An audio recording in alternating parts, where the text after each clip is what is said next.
আজকে আমি আপনাদেরকে অসাধারণ একটি জিনিস দেখাবো।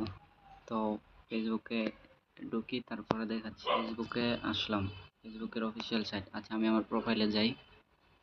প্রোফাইলে আসলাম। এখানে আমার একটা ভিডিও, এই যে একটা ভিডিও আপলোড করছি, এটাতে ব্লক করে দিছে, ভিডিওটা ব্লক করে দিছে। তো এখানে কি লেখা, your video is blocked and can be views by others. মানে আমার এই ভিডিওটা ফেসবুক থেকে ব্লক করে দিছে। তো ভিডিওটা কি, ভিডিওটা হচ্ছে এটা। রেহান চৌধুরী, প্রায় 1 ঘন্টা আগে তুমি কোথায় থাকো? করার কারণে এখন ঢাকা থেকে আসছো? আমি এই ভিডিওটা কিভাবে ব্লক ছোটাইতে হবে এটা দেখাবো। আর এটা হচ্ছে ভিডিওর নোটিফিকেশন, ব্লক করে দেখাই দিচ্ছে যে আমার ভিডিওটা ব্লক হয়েছে। এই ভিডিওটা সিনেমাওয়ালা চ্যানেল থেকে আপলোড করছে, আর আমি আমার চ্যানেল থেকে আপলোড করছি, যার কারণে ভিডিওটিতে ব্লক আসছে। তো এই ভিডিওটাতে কিভাবে ব্লক ছোটাইতে হইবে, ব্লকটা পড়ছে মূলত এই জায়গাতে, এইটুকু জায়গাতে,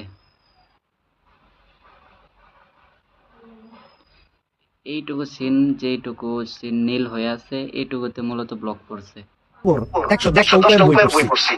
এইটুকু জায়গা থেকে। তো এটা কিভাবে রিমুভ ইস্যু করব এটা আমি আপনাদেরকে দেখাবো। তার জন্য নিচে যে বাটন রিসলভ বাটনে ক্লিক করতে হইব। রিসলভ বাটনে ক্লিক করার পরে সাবমিট ডিসপোর্ট এটাতে ক্লিক করতে হইব। ক্লিক করার পরে এর মধ্যে টিক চিহ্ন দিতে হইব, টিক চিহ্ন দিয়ে নিচে নেক্সট করে দিতে হইব। দেওয়ার পরে অরিজিনাল কন্টেন্ট দিতে হইব। আর অ্যাড ইউর টেক্সট, এখানে কিছু লিখতে হইব, যা কিনা আমি লিখবো। এটা লেখা আপনারা আমার কাছ থেকে কমেন্ট করে অথবা ইনবক্স করে লেখাটা নিয়ে নেবেন।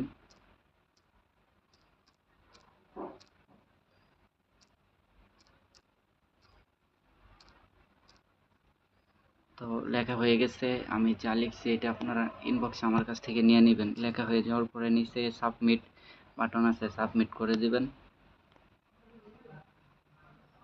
সাবমিট করে দেওয়ার পরে সাথে সাথে ইনস্ট্যান্ট আমাদের যে নাটকের কপিরাইটটা ছিল এটা চলে গেছে। তো এখন আমি আবার মূল ভিডিওতে আসলাম। আসার পরে এই নাটকটাতে ব্লক ছিল, রিফ্রেশ দিয়ে নেই। আচ্ছা, তো আমি পেজটা রিলোড দিতেছি 2 বার 3 বার করে। রিলোড দেওয়ার পরে এই এই যে এটা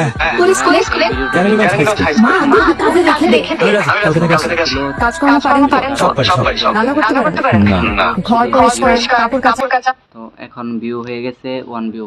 তো এটা কিছুক্ষণের ভিতরে নাটকটা ভাইরাল হবে এবং অধিক পরিমাণে ভিউ আসবে। এটা কিন্তু একটা অরিজিনাল কন্টেন্ট হয়ে গেছে। কিছুক্ষণ আগে ছিল একটি কপিরাইট ভিডিও। আর কপিরাইট কীভাবে রিমুভ করতে হয় সেটা আপনারা আমার কাছ থেকে শিখতে পারবেন। তো আজকের ভিডিওটা এই পর্যন্তই। আর যদি আপনারা নাটকের চ্যানেল নিয়ে বা ফেসবুকের বিভিন্ন জিনিস নিয়ে কাজ করে থাকেন, তো আপনারা আমার সাথে যোগাযোগ করতে পারবেন। এভাবেই নাটক থেকে বা বিভিন্ন ভিডিও থেকে